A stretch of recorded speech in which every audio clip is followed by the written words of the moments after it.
Gospel must go and the gospel is still going. So therefore, Yankupo Shano Yoka, she said the beer that your friend in there. Woje bre na minuminu ye che oba de no asem wow. Today I'm being blessed and then I am in my coconut farm weeding and it's raining, but still I need to share the word of God with you. Mi kube from, you can see the coconuts. Mi kube from made up and it says so to it. There's a stone now better oba de na asem because in 2 Timothy chapter 4 the verse number 2 now was saying Yankupo asem no Yenina Miankan Ebre Semuni Ebre Semu, Yen Tufo, Yankanimu, Yan Churchne, Yen Yaten, was Yankan Ebre Semu and Ebre Semu. It's not like he said at this point of the year, in Subato at the Amay and Ensono, in Su Tokama Kama. Still, the gospel must go, and the gospel is still going. At this time of the year, I am not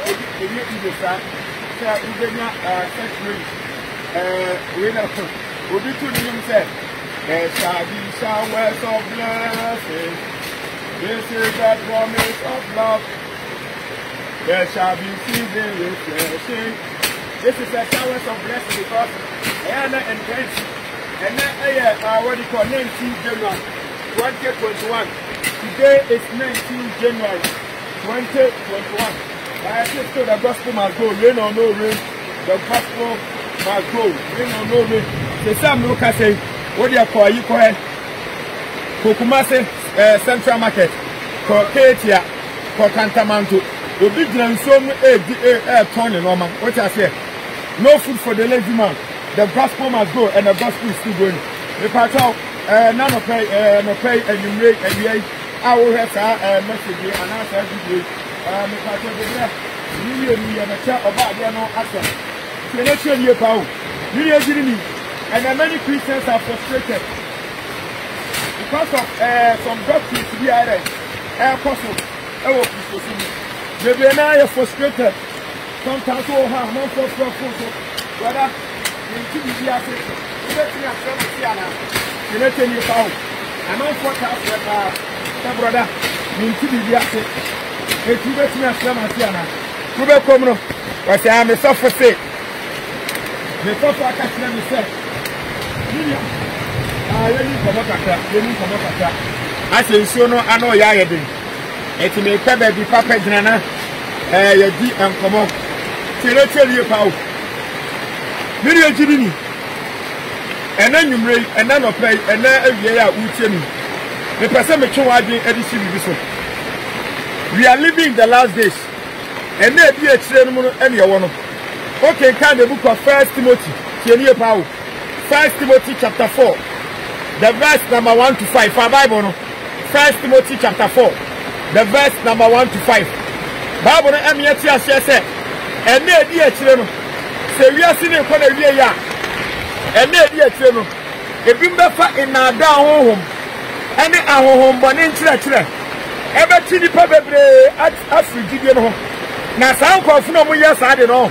Bible says, oh, na omunchina chira ni bebre esi aware ahokwan aduane anyankopon abose nkenipa yanie no ubonso mu di teachings yaba wudi aduane we ya bekobo nsam dem wudi we ya wo wi na we ya bekobo nsam dem chenetenie ene esi efa bibi wedding ye dia bewura ware mu mene enipa bebre ntimi ware because wudi sika woni beton toma woni beton ma ne papa wodi be ya emo wo be party a untimi ware me patro me tuma video si bi so media so for wuche me media Christiania wuche me I am a gongon bita ya dia ni say ya moda wuro no okay come to chapter 13 the verse 9 Bible say there was no error ontie me patro tene ye pawo and then church bebre akoso am a Christopher bebre I frustrated e people who are left and right debia da ya friend ne am on for friend but am Martin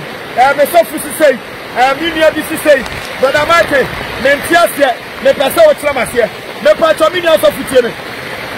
Video didn't hear me.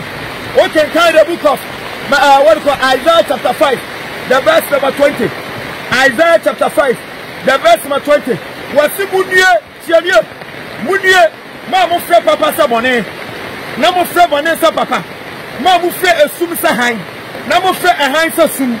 Ma mo friend onyo say de na de say onyo no Bible say budie your word now the Bible use the word woe unto you chi kasa dia what you say yeah chi kasa ya kasa die mini asofo Ebra say nyame asem no kire konkro no ya ka ne said ye obi say wo kwa sorry na wo shampaboa na di ura Sunday mo a wo be ko bonsam jem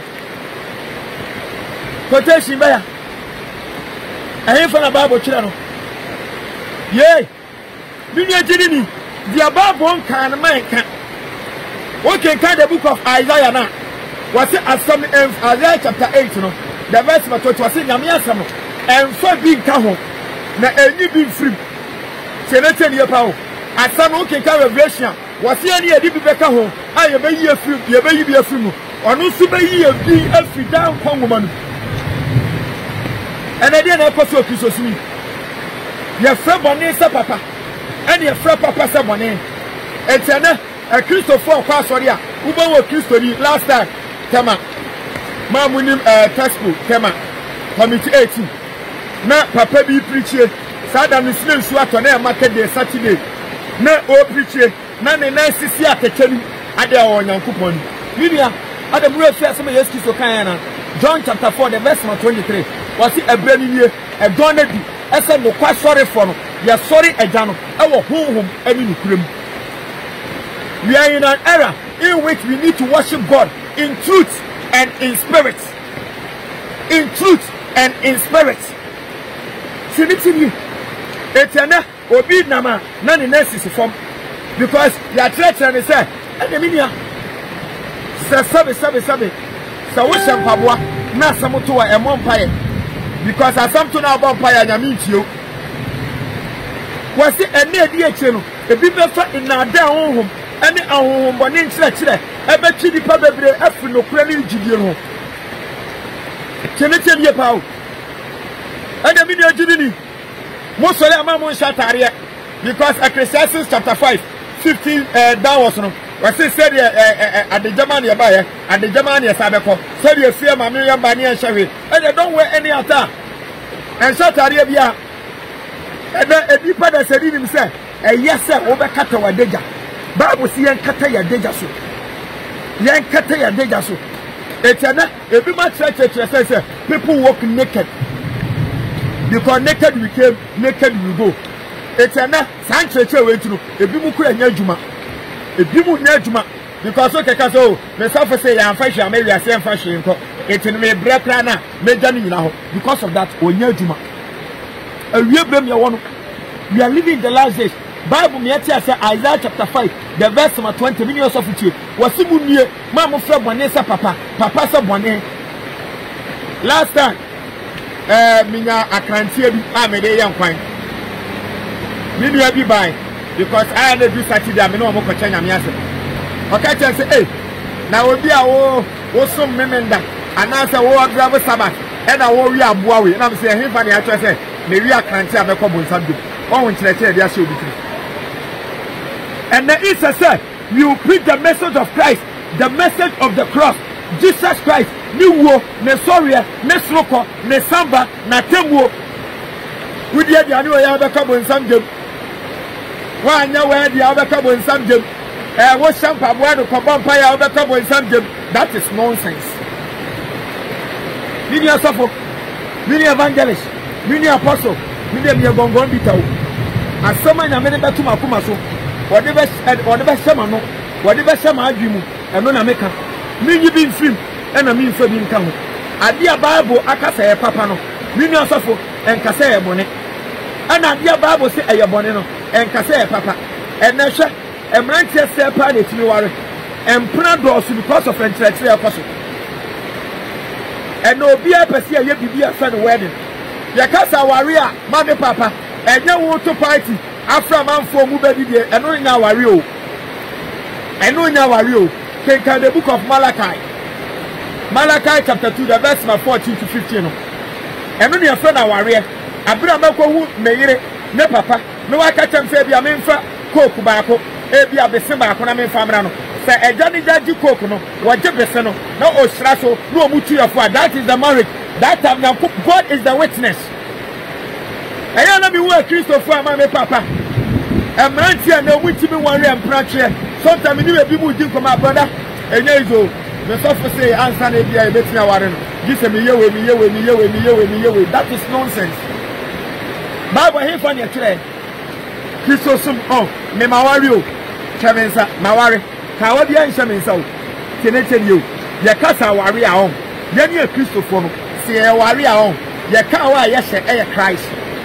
Galatians chapter 2 the verse 20 to 22. I have put on Christ.